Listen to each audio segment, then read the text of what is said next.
Ladies and gentlemen, welcome back to the analysis of YOLENO TV. I hope you're well from wherever you're watching this channel. So I want us to delve into this story that is currently trending about a remark that Kalonzo Musyoka made. According to the statement which he issued, Kalonzo has emphasized his willingness to engage with Raila Odinga to strengthen the Azimio coalition and says we must continue to engage with Raila Odinga as it is right now. He is the leader of Azimio La Umoja One Kenya coalition, and until the time we decide whether to release him to go to the AU. This is what Kalonzo Musyoka said. Now, if you look at this statement with a statement coming from Jeremiah Kioni, then you can comfortably say that Jeremiah Kioni is not speaking the language of Azimio. If at all Kalonzo Musyoka is the person who they deem to be the leader, but why then is Kalonzo Musyoka saying that the leader is Raila Odinga? So I want us to delve into this story further, because there is also an issue about what Kioni told Raila Odinga the moment Raila made some statements about saying that Uhuru is the person who gave him that nod to engage with RUTO to forge peace. Now, before you get there, please like this video. It's so important if you like this video. I'm so grateful for everyone who has been liking our videos. I don't take that for granted. Subscribe to our channel if you've not subscribed before, and to existing subscribers, thank you so much for your support. I know that this move, especially coming from Kalonzo Musyoka, this statement will not sit well with people who are now saying that he should distance himself from Raila Odinga. Now, let's just look at this matter politically. If Kalonzo Musyoka decides to distance himself as perceived by people like Kioni or Eugene Wamalwa, does Kalonzo Musyoka stand to gain or to lose? Politics is all about financial muscle. You've seen how William Ruto traverses the country, going here, going there. Of course, that is not coming. The spendings there are on the government. The government is the one spending because he's the president. William Ruto is the president now. We expect that the government will be footing all the bills for motorcade, for those organizations. But you realize that whatever meetings William Ruto conducts now, if you look at the meetings carefully, these meetings are only political. So personally, I think Kalonzo Musyoka has a point here, which I know there are people who will not support the idea. There are people who will support the idea. Either way, Kalonzo Musyoka has something that is bothering his mind. There is something that Kalonzo Musyoka is not saying here that we need to look at. For him, knowing very well that there are people who are saying that they are against Raila Odinga, but for him to still look at it and deem it necessary to still engage Raila Odinga, Kalonzo Musyoka is seeing beyond what people can see. He knows that he needs him. Actually, to be honest, what I know based on the political realignment now, and I wish this could get to Kalonzo Musyoka, is that Raila will not support him. I mean, I'm sorry if I'm hurting someone, one of my viewer, or any of all of you, but that is the reality. Let's just take, for example, Raila secures this AUC position. Of course, you know that most of credit will go to William Ruto because he traversed the continent, the continent trying to drum up support for Raila Odinga, and then Raila Odinga wins this post. Then, if you look at the case of Amina Mohamed with Uhuru Muigai Kenyatta, how Amina Mohamed also salivated for the same position, but did not get that ticket. She didn't win. So, should Raila Odinga win, this AUC position? One, Raila will not engage himself in local politics. That is one thing that we need to agree on. Two, Raila will be highly indebted to William Ruto for securing that position of the AUC chair. Like the African head of state. He will be indebted to that. The fact that Raila has already has left the four ODM bigwigs to join William Ruto's government, to help William Ruto government, a government which was falling.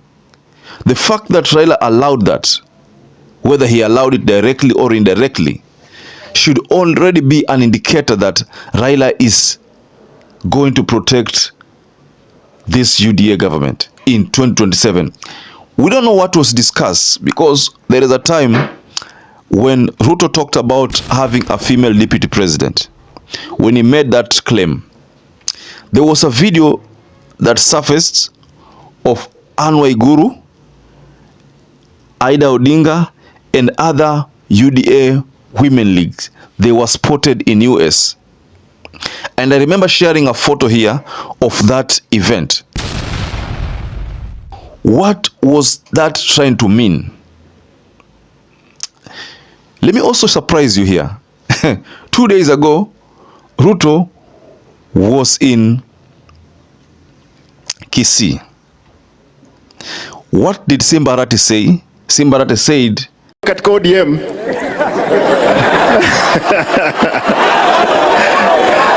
na ninaona hapo UDA kuna shida. Wewe ukifika mbele ukipata ni mbaya, mimi kama deputy party leader wa ODM na ukaribisha kuja tuongee. Ama vipi? Si ndio?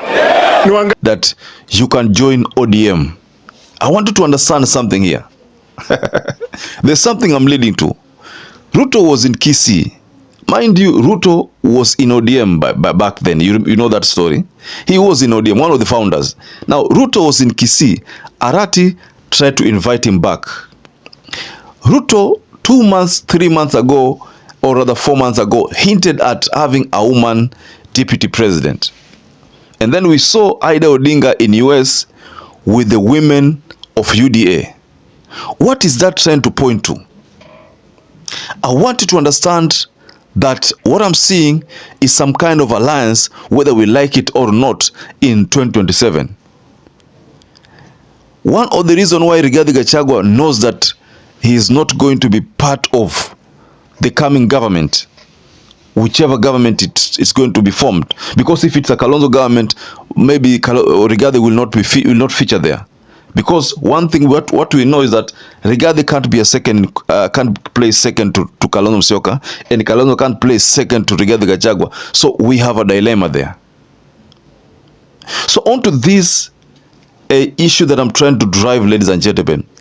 When I saw Ida Odinga in the US, I knew very well that there is going to be some kind of arrangement between UDA and ODM. Right now, UDA is going through a lot of problems. You've seen what happens. You saw what Cleophas Malala said. Cleophas Malala pointed at end days for UDA. So when I saw Ida Odinga in the US, I was convinced, you know, that's my own political opinion, that maybe Ida Odinga will be the deputy president. I mean, you are free to differ with me, but that is something that, who do you think William Ruto will go for to protect his political future? Because we know in 2027 it is not going to be easy for him. Who do you think is going to go for? Do you think he's going to go for Cecil Marire? To do what? Do you think she is going to go for Anne Waiguru? To add which kind of value?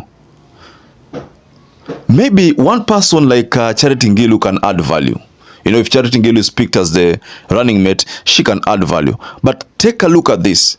If William Ruto goes for Ida Odinga, take a look at the math. What is likely to happen? Half of the supporters of Raila Amolo Odinga might want to vote for William Samoei Ruto. The women will go for that vote. So this is the calculation that Kalonzo Musyoka should be looking at extensively, so that he doesn't waste time. He needs to hit the ground and hit the ground badly, so that he scares William Ruto and the politics of William Samoei Ruto. Right now, things can work to Ruto's favor if people are not careful.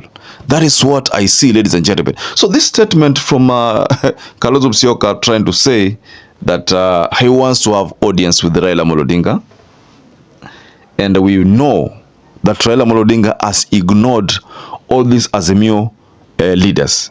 The only person he speaks to is Uhuru Muigai Kenyatta. We are not aware whether he speaks to or with Kalonzo Musyoka over the phone. Maybe he does.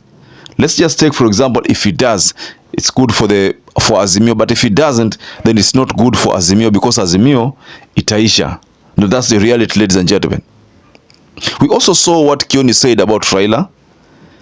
That is already indicating that maybe Kioni is trying to create, to make it hard for this relationship between Raila and Kalonzo to, forge ahead. This relationship might be in turmoil if Kioni continues to make such unwelcomed statements that are only playing to the disadvantage of Kalonzo Musyoka. So, ladies and gentlemen, I'd like to raise my case here. But what do you think about this latest revelation, latest statement coming from Kalonzo? Do you support Kalonzo's ambition of having some talks with Raila Odinga? Of course, I know there are so many people who don't want that to happen. People are saying that Kalonzo should just proceed and form his own opposition force. That is what many people are saying, But very few people are looking at the prospects of Kalonzo Musyoka securing the presidency, without Raila Odinga, just banking on the Gen Zs, Perhaps if you watch this video and have not subscribed, take 1 second and subscribe, like this video. Until you catch up again, stay safe and stay blessed.